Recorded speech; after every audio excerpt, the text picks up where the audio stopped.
বেশ সময় পার হয়েছে, কিন্তু রায়হানকে এখনো বাথরুম থেকে বেরোতে না দেখে হতাশ হয় মেরিন। আধ ঘন্টা ধরে আয়নার সামনে দাঁড়িয়ে কত ভঙ্গিতে নিজেকে আকর্ষণীয় রূপে উপস্থাপন করার চেষ্টা করছিল, কিন্তু যার জন্য করছে সেই তো আসছে না। বুঝি না, মেয়ে হয়েও আমার তো গোসল করতে এত সময় লাগে না। কি যে করে ভেতরে খোদাই জানে। বিড়বিড় করে কথাগুলো বলে এতক্ষণ বসে সেট করা খোলা চুলগুলো বেনি করা শুরু করে মেরিন। সময়ের তালে আরও 10 মিনিট কেটে গেছে। মেরিন চুপটি করে বিছানায় কমফোর্টার গায়ে দিয়ে শুয়ে কান পেতে আছে। এতক্ষণ বাথরুম থেকে ঝুমঝুম করে আসা পানির শব্দ বন্ধ হয়ে গেছে। সাথে সাথেই বাথরুমের টানা কাচের দরজা খুলে বেরিয়ে আসে রায়হান। এতক্ষণ কান খাড়া করে রাখা মেরিন রায়হানের আসার শব্দ বুঝতে পেরেই টুপ করে কমফোর্টার মুড়ি দিয়ে ঘুমের ভান ধরে থাকে। সদ্য গোসল সেরে মাথা মুছতে মুছতে বের হয় রায়হান। পরনে শুধুমাত্র একটা কালো ট্রাউজার। ভেজা ভেজা খালি গায়ে এখনও যেন চুয়ে পড়ছে পানির বিন্দুকণা। চুল মুছে বিছানার দিকে আসতেই ভ্রু কুঁচকে যায় রায়হানের। বজ্জাত মেয়ে, আমাকে জ্বালানোর বাদরামি কোনোদিন যাবে না এই মেয়ের। মনে মনে কথাগুলো বিড়বিড় করে রায়হান। তবে হঠাৎই তার ঠোঁটের কোণে দেখা মেলে বাঁকা হাসি। আরও একবার মেরিনকে স্ক্যান করে টাওয়ালটা ছুঁড়ে মারে ঝুড়িতে। চুপচাপ কোনো কথা না বলে ঘরের সাদা আলো নিভিয়ে মেরিনের ওপর পাশে শুয়ে পড়ে। মিনিট 5 হয়ে এলো, কিন্তু কোনো কিছুই টের পাচ্ছে না। এটা ভেবেই অবাক হয় মেরিন। চুপি চুপি সামান্য মাথা বের করে তাকাতেই হা হয়ে যায় সে। মেরিনের বিপরীত দিকে ঘুরে শুয়ে আছে রায়হান, অথচ যা কখনো হওয়ার নয়। ধীরে ধীরে উঠে বসে মেরিন। রায়হানের এমন ঘুরে শোয়া এবং শান্ত ব্যবহার মোটেও ভালো লাগে না তার। মুহূর্তেই মনের মাঝে হানা দেয় রাগ, অভিমান। চোখের কোণে জমে যায় পানি। মেরিন কয়েক পলক রায়হানের পিঠের দিকে তাকিয়ে বিছানা থেকে উঠে পড়ে। দুহাতে গায়ের নাইটির সামনের অংশের ফিতা বেঁধে চুপচাপ দাঁড়ায় ব্যালকনিতে। মেরিন উঠে যেতেই রায়হান চোখ খুলে তাকায়। এক হাত ভাঁজ করে আধশোয়া হয়ে ব্যালকনির দিকে তাকিয়ে ঠোঁট এলিয়ে বিজয়ীর হাসি হাসতে থাকে। বিরস মুখবদনে ব্যালকনির রেলিং ধরে দাঁড়িয়ে বাইরের কালো ছায়ার প্রকৃতির দিকে তাকিয়ে আছে মেরিন। জীবনে সে সব সহ্য করতে পারবে, কিন্তু ওই পুরুষটির অবহেলা কোনোদিন সহ্য করতে পারবে না সে। সেই ছোটবেলা থেকে ওই পুরুষটির নিরাপদ শীতলকারী ছায়ার আদলে বড় হয়েছে সে। প্রকৃতিতে হালকা শীতের ভাব এসেছে। তাছাড়া সিদ্দিক ভিলা এক নির্জন কোলাহল মুক্ত প্রকৃতির মাঝে দাঁড়িয়ে। খোলা ব্যালকনিতে থেমে থেমে আসা ঠান্ডা বাতাসে শিরশির করে ওঠে মেরিনের শরীর। তাই তো দুহাত ভাঁজ করে নিজেকে আরেকটু জাপটে ধরেই দাঁড়িয়ে থাকে সে। ঠান্ডা ঠান্ডা পরিবেশের মাঝে হঠাৎ নিজ শরীরে চিরচেনা উষ্ণ আলিঙ্গন পেতেই কিছুটা কেঁপে ওঠে মেরিন। মেরিনকে পেছন দিক দিয়ে জড়িয়ে দাঁড়িয়ে আছে রায়হান। উদম শরীরের দু হাতে মেরিনের পেট জড়িয়ে কাঁধে মাথা রাখে সে। রাতে একা একা ঠান্ডা বিলাস করছো বুঝি? ফিসফিসে আওয়াজের প্রশ্নখানা শুনেও না শোনার ভান করে চুপ করে থাকে মেরিন। বড্ড অভিমান জমেছে তার, তাই বলবে না সে এই পুরুষের সাথে কোনো কথা। মেরিনকে চুপ দেখে কিছুটা হাসে রায়হান। ধীরে ধীরে এগিয়ে চুমু খেতে থাকে মেরিনের কাঁধে। রাগ হয়েছে বুঝি? ফিসফিসে মাতাল কণ্ঠের প্রত্যুত্তরে তেতে ওঠে মেরিন। রাগ? কিসের রাগ? ওহ, রাগ হয়নি? তাহলে এমন মন পোড়ার ব্যাড স্মেল আসছে কোথা থেকে? রায়হানের কথাটা শেষ হতেই আরও বেশি তেতে ওঠে মেরিন। সরো এখান থেকে, বাজে শয়তান, খারাপ পাষাণ পুরুষ, একদম আমার কাছে আসবেন না। যেভাবে ঘুমাচ্ছিলে ওভাবে যে ঘুমাও পুরা দমে কথাটা বলে রায়হানের হাত ছোটানোর তাড়নায় ফুঁসতে থাকে মেরিন। এদিকে রায়হান আরও শক্ত করে মেরিনকে পেঁচিয়ে ধরে শব্দ করে হাসতে থাকে। ছাড়ো বলছি, একদম হাসবে না, একদম ঠোঁট বাঁকাবে না, আমি কিন্তু ওই ঠোঁট কামড়ে ছিঁড়ে ফেলবো। রাগান্বিত কণ্ঠে মেরিনের কথাগুলো শুনে আরও জোরে হাসতে থাকে রায়হান। দুহাতে মেরিনকে নিজের দিকে ঘুরিয়ে শক্ত করে কোমর চেপে নিচু হয়ে দাঁড়ায়। এই নাও আমার ঠোঁট, যত ইচ্ছা কামড়াতে পারো, এই নাও, খেয়ে নাও। চাইলে এখনই একটা সিগারেট খেয়ে আরও স্মোকিং ফ্লেভার এনে দিতে পারি। রায়হানের কথাগুলো শুনে রাগে দুঃখে চুপ হয়ে যায় মেরিন। পলকে চোখ দিয়ে পড়তে থাকে নোনা পানি। এতক্ষণ মজা করলেও মেরিনের চোখে পানি দেখে মুহূর্তেই ভড়কে যায় রায়হান। মেরিনকে ছেড়ে দিয়েই দুহাতে মুছিয়ে দিতে থাকে চোখের পানি। আহ, আবার কাঁদছো? তুমি জানো না আমি তোমার চোখের পানি সহ্য করতে পারি না? কান্না বন্ধ করো বউ, প্লিজ। তুমি জানো না আমি তোমার অবহেলা সহ্য করতে পারবো না? তাহলে তুমি কেন আমাকে অবহেলা করলে? কান্না ভেজা কণ্ঠের কথাটা শুনেই আরও ভড়কে যায় রায়হান। কি বলছো এসব? আমি তোমাকে অবহেলা করেছি? এই রায়হান সিদ্দিকী তোমাকে অবহেলা করেছে? হাউ! একদম ঢং করবে না আমার সাথে। যদি অবহেলা না করো তাহলে ওভাবে পাশ ঘুরে ঘুমিয়ে পড়লে কেন? ও মাই গড, আমি তো তোমার সাথে মজা করছিলাম। তুমি যে ইচ্ছা করে ঘুমের ভান ধরেছিলে তাই আমিও তোমার সাথে মজা করছিলাম। সত্যি বলছি, ভালো হয়েছে। যেভাবে ঘুমিয়েছিলে যাও, সেভাবে ঘুমাও, এখান থেকে যাও। মেরিনের ধমকানিতে ঠোঁট কামড়ে নাক কুঁচকে তাকিয়ে থাকে রায়হান। মেরিন আবারও রেলিং ধরে উল্টো পাশ হয়ে বাইরের দিকে তাকিয়ে থাকে। যা দেখে মুখ ফুলিয়ে নিঃশ্বাস ছাড়ে রায়হান। ধীরে ধীরে এগিয়ে পেছন থেকে বেনি করা চুলগুলো খুলে দেয় রায়হান। মুহূর্তেই পেট জুড়ে ছড়িয়ে পড়ে চুলগুলো। পিঠে ছড়িয়ে পড়া চুলগুলো আলতো হাতে সরিয়ে পরপর দুবার চুমু খায় রায়হান। ধীরে ধীরে এক হাত মেরিনের কোমরে রেখে অন্য হাত দিয়ে পেছন থেকে গলা জড়িয়ে কাঁধে মাথা রাখে। তোমাকে ছাড়া একা একা কিভাবে ঘুমাবো? কেন?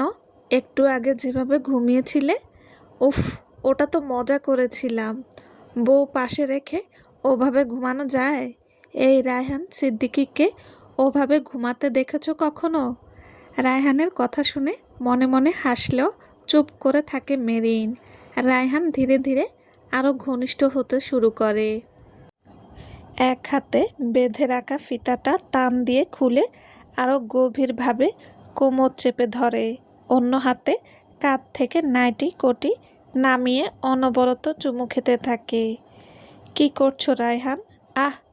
হঠাৎই রায়হান মেরিনের কাঁধে মৃদু কামড় বসিয়ে দেয়, যার দরুন কিছুটা ব্যথা পেয়ে আঁতকে ওঠে মেরিন। ডিলের কথাটা কি ভুলে গেছো মিসেস মেরিন? আসল সহ সুদ চাই আমার। কথাগুলো বলে আরও বেপরা হয়ে ওঠে রায়হান। মুহূর্তেই মেরিনকে ঘুরিয়ে পরপর ঠোঁটে চুমু খেয়ে গলায় চুমু খেতে শুরু করে সে। ওহ, অনেক রাত হয়ে গেছে এখন। কাল ফ্রাইডে মিসেস মেরিন, তাই আজ সারা রাত হলেও সমস্যা নেই। কথাটা বলেই নাইটি কোটিটা খুলে ফেলে দিয়ে মেরিনকে কোলে তুলে নেয় রায়হান। কোলে তুলেও অনবরত মেরিনের ঠোঁটে চুমু খেতে থাকে সে। এদিকে নিজস্ব ব্যালেন্স রাখতে রায়হানের উদম শরীর খামচে ধরে মেরিন। ঘরে এসে কোল থেকে নামিয়ে বিছানায় বসিয়ে দেয় মেরিনকে। আবারও ফিরে এসে ব্যালকনির কাচের দরজা টেনে লাগিয়ে দিয়ে জ্বালিয়ে দেয় বিছানার ঠিক অপরের ঝোলানো রঙিন ডিম লাইটের ঝাড়বাতি। বিছানায় পা মেলে বসে রায়হানের দিকে তাকিয়ে আছে মেরিন। অন্ধকার রুমের ওই রঙিন আলো যেন আশ্রে পড়ছে মেরিনের উপরে। শরীরে থাকা গোলাপি নাইটিতে আরও বেশি ফুটিয়ে তুলেছে তার নারীসুলভ বদন। অপলক ঘোর লাগা দৃষ্টিতে মেরিনের দিকে তাকিয়ে ধীরে ধীরে এগুতে থাকে রায়হান, যা দেখে মেরিনও ধীরে ধীরে বিছানার উপরের দিকে সরে যেতে থাকে। ক্রমে ক্রমে এগিয়ে বিছানায় দু হাঁটু মুড়ে দাঁড়াতেই রঙিন আলোর ঝলকানিতে ছেয়ে যায় তার শরীর ও মেরিন ঢোক গিলে বারবার দেখছে সামনের পুরুষের নকশা কাটা শরীরের ভাঁজ। বেহায়া পুরুষের সাথে থেকে থেকে সেও কেমন বেহায়া হয়ে উঠেছে, এটাই মনে হচ্ছে তার। রায়হান এগিয়ে মেরিনের পায়ে এক টান দিয়েই একদম নিজ কাছে নিয়ে আসে। সময় না নিয়েই ঝাঁপিয়ে পড়ে সে। মুহূর্তেই পাগলের মতো চুমু খেতে থাকে মেরিনকে। মেরিনও আটকায় না, বরং নিজেও জাপটে ধরে পুরুষটির উদম পিঠ। পাল্লা দিয়ে দুজনেই দুজনকে চুমু খেতে থাকে। ধীরে ধীরে চুমুর গতিপথ পাল্টাতে থাকে রায়হান। মেরিনের ঠোঁট থেকে চিবুক বেয়ে নেমে আসে গলার নিচে। দু হাতে টেনে কাঁধ থেকে নামিয়ে ফেলে জামার চিকন হাতাটা। ধীরে ধীরে দু ঠোঁট দিয়ে আলিঙ্গন করতে থাকে নারী আবায়ক বক্ষ ভাঁজের মধ্যে। ক্রমে ক্রমে গভীর স্পর্শে অনুভূতির তীব্র শিহরণ বয়ে যায় মেরিনের সর্বাঙ্গে। বারবার বেরিয়ে আসে তীব্র সুখময় শব্দের ধ্বনি। এক হাতে রায়হানের চুল আঁকড়ে ধরে অন্য হাতে খামচি দিয়ে ধরে আছে বিছানায় থাকা শুভ্র চাদরখানা। বেড়েছে রাতের গভীরতা। বিশাল বড় খাটের মধ্যখানে মেরিনের বুকের উপরে উবু হয়ে শুয়ে জোরে জোরে নিঃশ্বাস নিচ্ছে রায়ান। মাত্রই দুজনা তীব্র উত্তেজনার সমাপ্তি ঘটিয়ে লুটিয়ে পড়েছে যেন। Are you satisfied Mrs Merin? রায়হানের কথাটা শুনে লজ্জায় ঠোঁট কামড়ে চুপ করে থাকে মেরিন। যদিও নতুন না, তবুও প্রতিবার লজ্জায় মিহিয়ে থাকে মেরিন, যা বুঝেই তাকে আরও লজ্জা দিতে উস্কাতে থাকে রায়হান। মেরিনের উন্মুক্ত বুকে মাথা পেতে শুয়ে আছে রায়হান। সে নিজেও উন্মুক্ত, তবে নিজেকে ঢাকতে নাকি ভুলবশত কমফোর্টার তার কোমর অবধি ঝোলানো তা ঠিক বোঝা যাচ্ছে না। মেরিন কোনো উত্তর দিচ্ছে না দেখে এবার মাথা তুলে তাকায় রায়হান। রায়হানকে এভাবে তাকাতে দেখে মেরিন অন্যদিকে তাকিয়ে চোখ বন্ধ করে ফেলে, যা দেখে ঠোঁট এলিয়ে হেসে ফেলে রায়হান। রায়হান কিছুটা উঠে বসে। সাথে সাথেই মেরিন দু হাতে নিজেকে ঢেকে রাখার চেষ্টা করতে থাকে, যা দেখে আবারও হো হো করে হেসে দেয় রায়হান। সত্যি বউ, এখনো ঢাকছো? কিছু কি দেখা ছোঁয়ার বাকি আছে? উফ, চুপ করো নির্লজ্জ পুরুষ। রায়হান পাশ থেকে হাত বাড়িয়ে কিছু একটা নিয়ে মেরিনের সামনে ধরতেই মুহূর্তেই আটকে ওঠে মেরিন। দ্রুত নিজেকে ঢাকার চেষ্টা করে কাঁদো কণ্ঠে বলে ওঠে, প্লিজ, আর না, 3 বার হয়ে গেছে, আর আমি সহ্য করতে পারবো না। রায়হান ঠোঁট কামড়ে হাসি সংবরণ করে নিচু হয়ে মেরিনের কাছাকাছি চলে আসে। এক হাত বিছানায় ঠেক দিয়ে অন্য হাতে মেরিনের চুলগুলো কানের পাশে গুজে দিতে দিতে বলে, প্যাকেটটা দেখে আমার খুব মায়া হচ্ছে বউ, কারণ পুরো প্যাকেটে বেচারা একজন পড়ে পড়ে কান্না করছে। চলো না, ওর কান্না থামিয়ে দেই। কথাটা শেষ করে চোখ টিপ দেয় রায়হান। প্লিজ, এমন করো না, আমার খুব কষ্ট হচ্ছে। সত্যি, আমি আর সহ্য করতে পারবো না। কাঁদো কণ্ঠে কথাগুলো বলে নাক টানতে থাকে মেরিন। আরে, আবার কান্না করছো? আমি মজা করছিলাম, আমি কিছু করব না। আর প্রমিস, সব সময় শুধু তুমি মজা করো, এটা একদম অসহ্য লাগে। আচ্ছা আসো, আর মজা করব না। বেচারা প্যাকেটটাকে পূর্ণতা দেই। আসো বউ, কাছে আসো।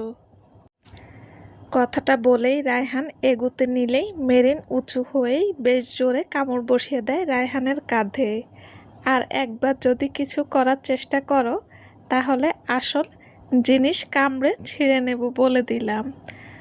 সময় বেলা 10টা, আর এখনও একে অপরকে জড়িয়ে ঘুমিয়ে আছে রায়হান মেরিন। সারা জীবন যে সকাল সকাল ঘুম থেকে ওঠার প্রথা চালু করেছিল রায়হান, আজ সে নিজেই বইয়ের পাল্লায় পড়ে এত বেলা অবধি ঘুমিয়ে আছে। যদিও এটা বেশিরভাগ ছুটির দিনেই ঘটে। চারদিকে ফকফকে আলোয় ভরা, ব্যালকনি সহ দক্ষিণের জানালার পর্দা ভেদ করে আলো ঢুকে পুরো রুম আলোকিত করে ফেলেছে। ধীরে ধীরে ঘুম ভাঙে মেরিনের।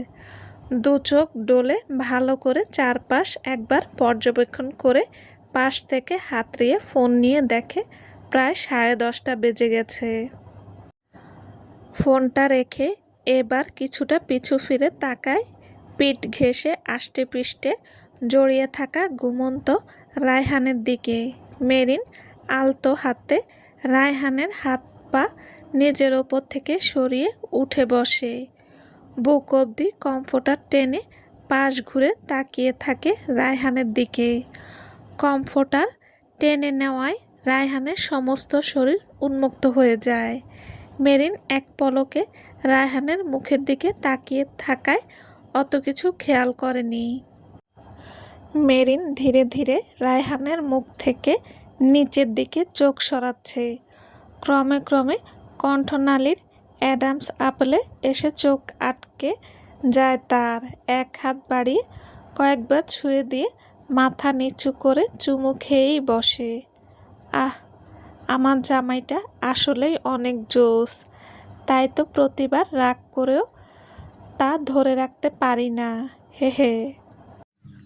মনে মনে কথাগুলো বিড়বিড় করেই আরেকটু নিচে নেমে দেখতে পায় বক্ষের খাঁজ কাটা ভাঁজগুলো। এবারও মেরিন হাত উঠিয়ে ছুঁয়ে ছুঁয়ে দেখে, একটা ছোট চুমু খেয়ে বিড়বিড় করে বলে, আহ, আমার ডার্ক চকলেট না, ভুল, এটা আমার মিল্ক চকলেট, হে হে। ধীরে ধীরে বক্ষ ভাঁজ দেখতে দেখতে নিচের দিকে আসতেই মৃদু আওয়াজে আটকে উঠে দু হাতে চোখ ঢেকে ফেলে মেরিন। এই পোলানা, এই বেডা কি নিচেরটাও পরে ঘুমায় না? ছি ছি, কী সব বাজে জিনিস দেখে ফেললাম। কথাগুলো বলেই এক আঙ্গুল দিয়ে কমফোর্টার উঠিয়ে রায়হানের কোমর অবধি তুলে দেয় মেরিন। কি হলো, ওখানে একটা কিসি দিলে না? কিসি না দিয়ে ঢেকে দিলে যে? ঘুম জড়ানো কণ্ঠের কথাটা শুনে আটকে ওঠে মেরিন। এ তুমি ঘুমিয়েছিলে না? চুমুর পরশে উঠে গেছি। মেরিন ঠোঁট ভিজিয়ে চুপচাপ পালাতে চাইলেই সাথে সাথে পেছন থেকে টেনে ধরে বিছানায় শুয়ে উপরে উঠে পড়ে রায়হান।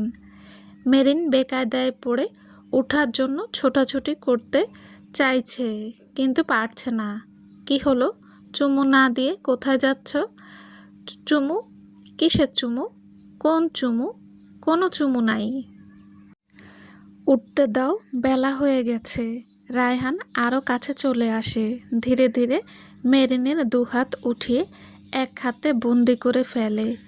একটু আগে যে পরপর দুটো চুমু খেলে, আমার আগামী জীবনে বাবা হওয়ার মেশিন দেখে নিয়ে পাওনা চুমু না দিয়ে এখন চলে যেতে চাইছো? এত বড় অপরাধ? দেখো। দেখি তো, সব দেখছি। দয়া করে চুপ করে আমাকে যেতে দাও। আগে পাওনা চুমুটা খাও। আচ্ছা, এই নাও তোমার পাওনা চুমু। কথাটা বলে রায়হানের গালে একটা চুমু খায় মেরিন, যা দেখে কিছুটা ঠোঁট বাঁকায় রায়হান। মিসেস মেরিন, চুমুটা এখানে খেলে তো হবে না। তা কোথায় খাবো? ওই যে আমার বাবা হওয়ার মেশিনে। ছি, ওই সব নষ্ট মেশিনে আমি চুমু খেতে পারবো না। ব্যাস, মেরিনের লাস্ট কথাটা শুনেই ব্রু কুঁচকে ফেলে রায়হান। নষ্ট মেশিন? তার মানে তুমি বলছো আমার মেশিন খারাপ? রিয়েলি? রায়হান সিদ্দিকীর মেশিন খারাপ? তার মানে তুমি এতদিন ঠিকঠাক এনজয় করতে পারোনি, মানে আজ রাতেও। আহ, তুমি চুপ করো, কী সব বলছো? আমাকে উঠতে দাও। হুম, বউ, তুমি আমার মেশিন নষ্ট বলেছ, মানে রাতেও ঠিকঠাক স্যাটিসফাইড হওনি। না, এ তো মানা যায় না। আমি এখনই তোমাকে আমার মেশিনের বেস্ট পাওয়ার দেখাবো। রায়হানের কথা শোনা মাত্রই আবারও আঁতকে ওঠে মেরিন। না, আমার কোনো পাওয়ার দেখা লাগবে না, আমাকে যেতে দাও লক্ষ্মীটি। মেরিনের কথায় বাঁকা হাসে রায়হান। কোনোভাবেই সম্ভব না বউ। রায়হান সিদ্দিকীর মেশিনের দুর্নাম হয়েছে, যা আমার মেশিন কখনোই মেনে নেবে না। দেখো এখনই কেমন প্রতিবাদ করে দাঁড়িয়ে পড়েছে। মেরিন দু চোখ বন্ধ করে ফেলে, ঘন ঘন নিঃশ্বাস টেনে ঢোক গিলতে থাকে, যা দেখে ঠোঁট কামড়ে হাসে রায়হান। আসো, মেশিনের পাওয়ার দেখাই, সাথে বেচারা প্যাকেটটাও নিজ বন্দি জীবন থেকে মুক্তি পাক। কথাটা বলেই মেরিনের দু ঠোঁট আঁকড়ে ধরে রায়হান। নিজের কথার জালে ফেঁসে গেছে মেরিন, তার নিস্তার নেই। এই পুরুষকে হাড়ে হাড়ে চেনে সে, সব সময় বাহানা খোঁজার পায়তারায় থাকে সে, তাই এভাবে তাকে কোনোভাবে ছাড়বে না। এটা মনে মনে ভেবে চুপচাপ সঙ্গ দিতে থাকে সে। চলবে। আসসালামু আলাইকুম। যদি গল্পটা ভালো লেগে থাকে প্লিজ লাইক কমেন্ট করে জানাবেন। আল্লাহ হাফেজ।